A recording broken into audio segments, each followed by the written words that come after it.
l'organisation d'écouter les deux conférenciers, là, de faire une petite pause après, et puis après d'écouter donc Raphaël Gros et puis Aliane. Ça vous va?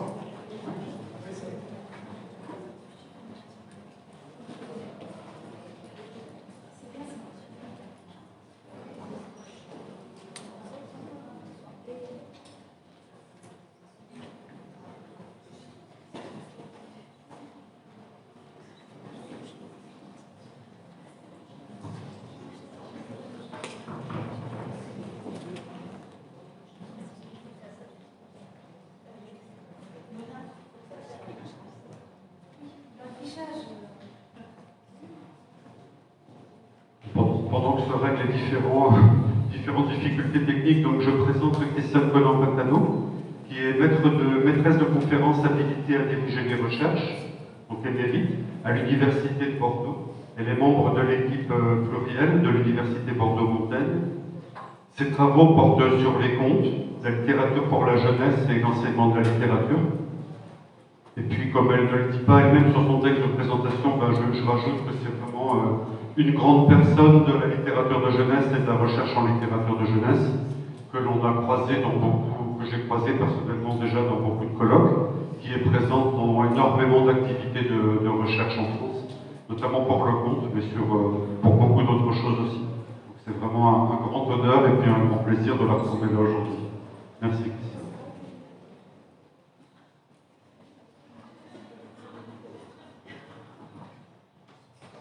Merci pour cette très aimable présentation et je profite en attendant que PowerPoint s'affiche pour remercier l'équipe tunisienne et particulièrement Philippe pour son accueil chaleureux et la très grande qualité de cet accueil.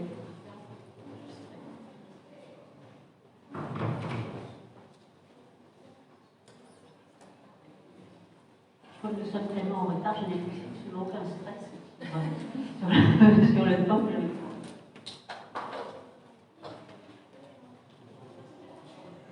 Oui.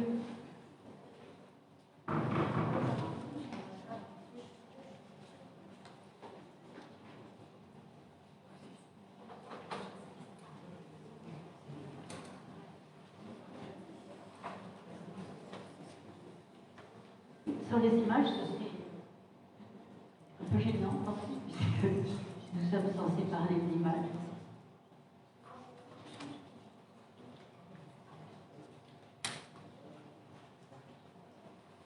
J'ai oublié de de la communication, ça a son importance, et l'illustration des contes dans la littérature de jeunesse contemporaine.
dictionnaire rappelle l'origine latine du mot illustration, qui vient du mot lux, lumière, et qui désigne, vous le voyez, l'action d'éclairer, de rendre brillant, et qui a connu certaines acceptions au fil du temps, dans la langue chrétienne, glorification, magnification, puis au XVIe siècle, éclaircissement, on parlait tout à l'heure d'éclairer, et enfin au XIXe, le sens qui nous occupe de dessin, figure, destiné à éclairer un texte ou à le rehausser.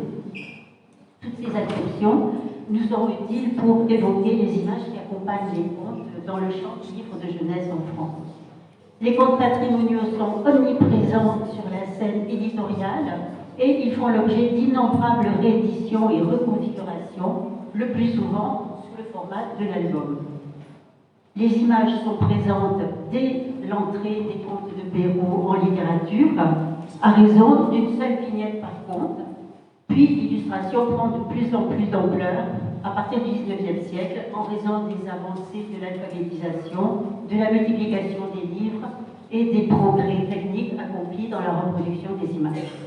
Pour reprendre la formule de Ségolène Lemaine, nous vivons à présent sous le régime d'une culture extensive de l'image qui investit chaque page d'un livre, en l'occurrence d'un album, l'album étant le genre littéraire propre à l'enfance, dans lequel l'image est à la fois spatialement et statutairement prépondérante. Pourtant, l'illustration des textes littéraires suscite parfois des réserves. On se souvient que Flaubert refusait absolument que ses romans soient illustrés. Et l'anthropologue Nicole Belmont considère l'illustration des contes comme un palliatif destiné à compenser le fait qu'ils sont fixés par l'écriture et donc que l'on ne peut plus construire d'image mentale comme cela se produit lors de l'écoute pendant la performance du conteur. De plus, le mot illustration a mauvaise presse chez les artistes qui considèrent souvent que l'image est considérée comme seconde après le texte. Donc on la réhabilitera à partir de la formule de Jean Perrault que vous arrivez peut-être à lire. L'illustration peut certes être purement décorative, mais est conçue de plus en plus souvent dans une interaction spécifique avec le texte, comme part active du message visuel.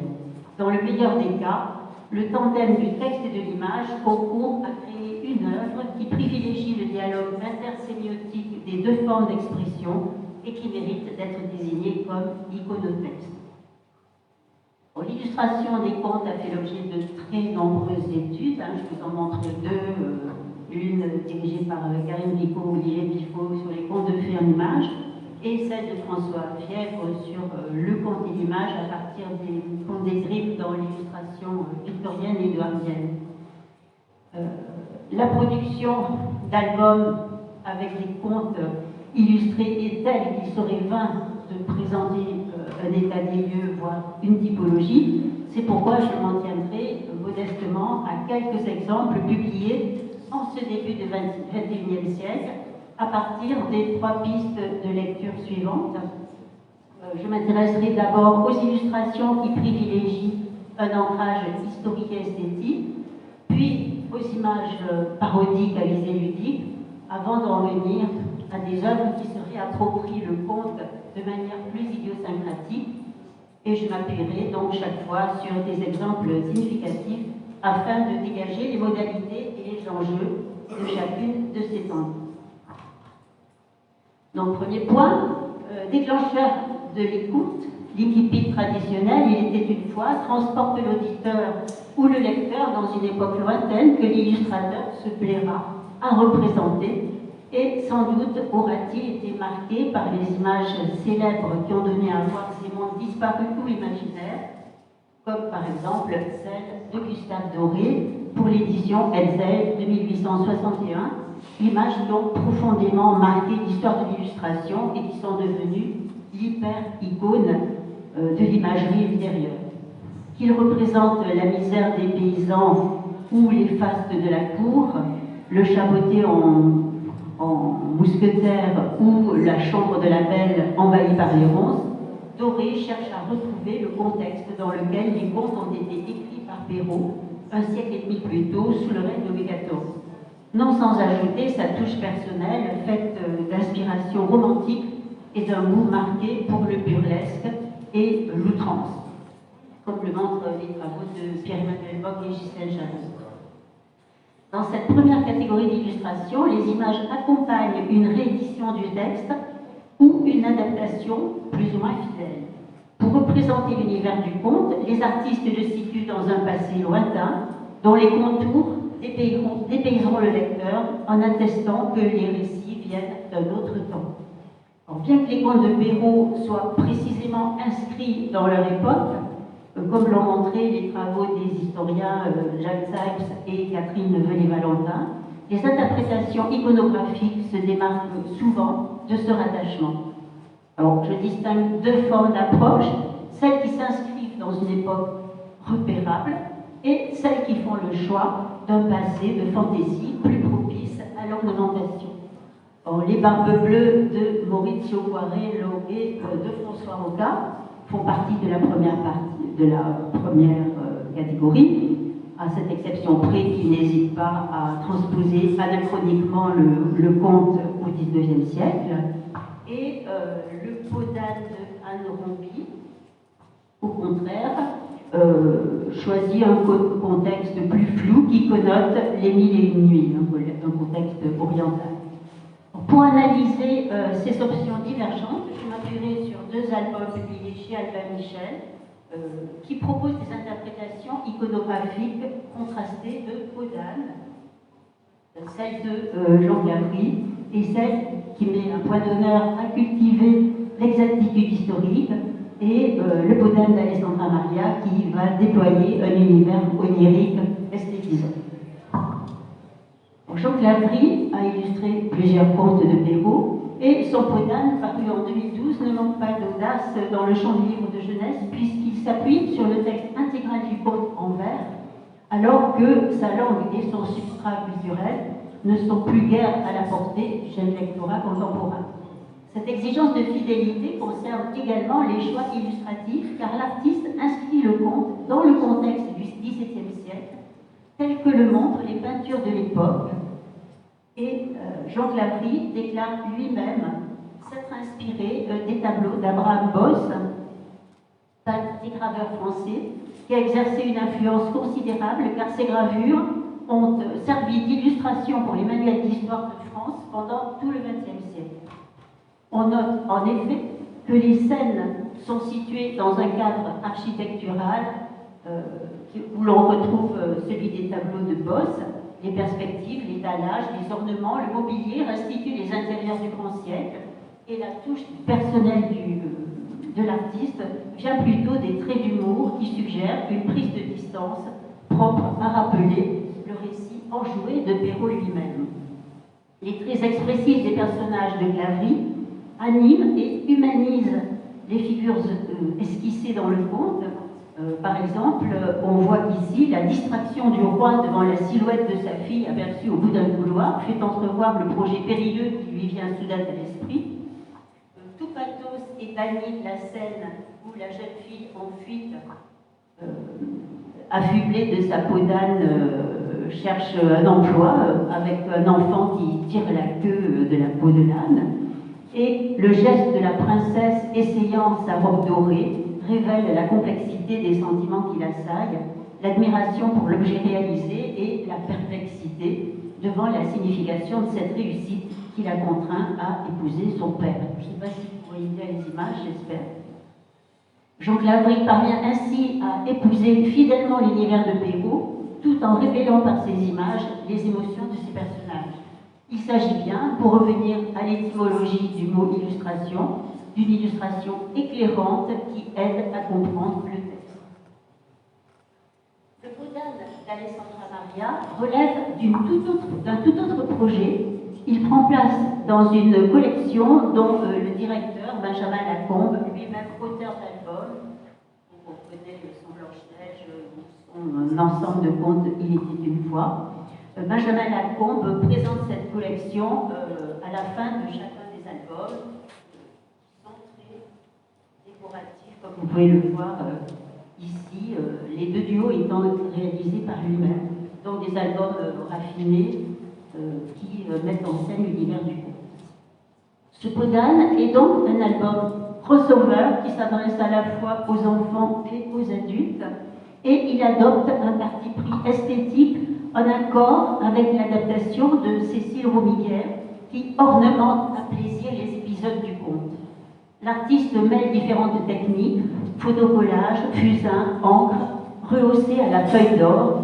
La pression dominante est celle d'un album tout doré, luxueux et mystérieux, avec ses clins d'œil à différentes formes d'art, aux icônes russes, à la peinture de la Renaissance, donc des images intericoniques, et à d'autres artistes. Alors par exemple, les pleureuses lors de la mort de la reine rappellent les Madones de Bellini. Les jeunes filles qui défilent pour essayer la bague ressemblent à des anges botticelliens, ou bien cette jeune fille dont vous avez déjà vu l'image à gauche rappelle les tableaux du Danois Wilhelm Hammershøi. Chacun à sa façon, donc Jean Catherine et Alessandra Maria ont fait le choix de la tradition la plus répandue, celle du conte en costume, comme on parle de films en costume.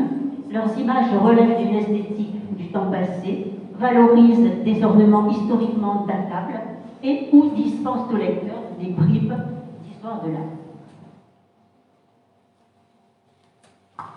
À l'autre bout du spectre, c'est mon deuxième point, des choix illustratifs se trouvent les images parodiques qui maltraitent allègrement les contes, ou plutôt leur réécriture. En effet, la parodie s'impose dans les détournements auxquels les illustrations apportent leur contribution. Ce territoire de la littérature au second degré implique une prise de distance avec l'œuvre patrimoniale. Il n'est plus question de la sacraliser, comme dans la catégorie précédente, elle devient un territoire de jeu. Pour reprendre la formule de Walter Benjamin à propos des œuvres d'art, ce qui est entraîné par le flétrissement de l'apparence, par le déclin de l'aura, est un gain formidable pour l'espace de jeu.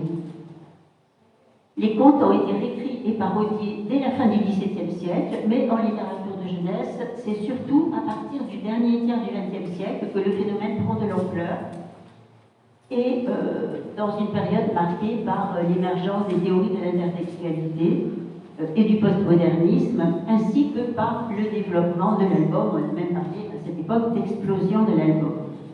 Étymologiquement, la parodie désigne un contre-champ, un champ à côté, et d'après la définition de Daniel Sansu, elle se présente comme la transformation ludique, comique ou satirique d'un texte singulier. Aussi se propose-t-elle de détourner le discours du conte de source dont elle sape les bases pour le faire descendre de son piédestal. Alors que les illustrations en costume, vues plus haut, comportent une certaine dimension didactique, c'est à la deuxième mission du livre de jeunesse, le divertissement, que répondent les parodies. Un exemple parmi les plus célèbres est Le Petit Chaperon Rouge de Philippe Corentin, Mademoiselle Sauf qui peut, qui dépoussière l'image de la sage fillette qui se faisait dévorer par le loup. Le chaperon rouge est remplacé par une tignasse rousse et le trait marqué par l'influence de Benjamin Rabier dessine une enfant hirsute, rigolarde et ingérable qui bouscule tout sur son passage, du loup au déroulement du conte. Grégoire Solotarev et sa sœur Nadia se sont associés pour proposer une série de parodies de contes initiées au tournant des années 90 avec Le Petit Chaperon Vert, La Laine au Bois dormant, Barbe Rose, qui ont été regroupés dans Anti-Contes de Fées. Puis Nadia a réalisé toute seule Les Surfaits et Poussette. Et récemment, le tandem a proposé une nouvelle salve de parodies avec Blanche-Neige et les Pluies, Le Chat Botté, Le Gros Poussé et de Cendrillon. Les titres annoncent clairement la dimension parodique de ces anticontes en jouant sur les mots et sur les contrastes. Les images ne sont pas en reste car la caricature s'impose d'emblée. Pour dessiner ces personnages, Nadia pousse